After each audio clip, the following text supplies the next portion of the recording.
Hello again, this is Blaine. If you watched my last video, then you're aware that my Kimber K6s had a malfunction. Background is that I had taken it to the range and done some drilling with my speedloader pouch.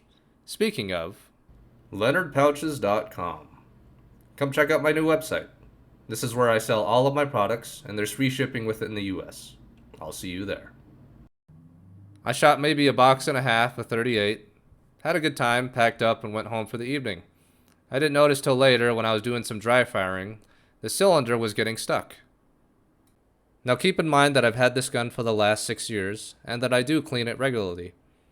This had me concerned that maybe an internal part had finally failed. Rather than dinking around and taking off the side plate myself, and royally making whatever it was worse, I instead took it straight to my local smith.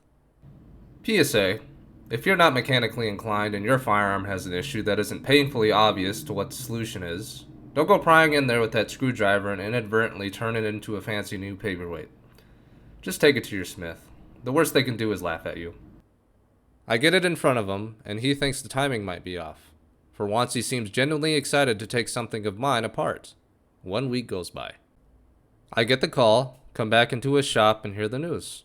I want you to guess what the smith diagnosed as the problem.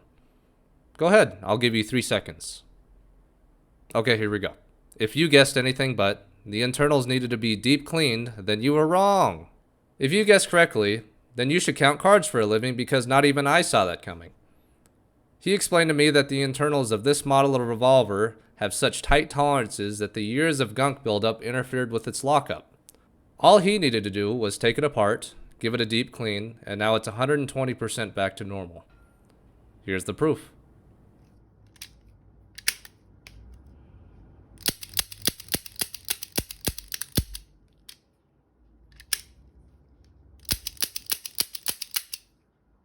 I understand that Kimber gets a lot of hates. Some of it I do understand in regards to their garbage-ass customer service. A lot of it I don't understand.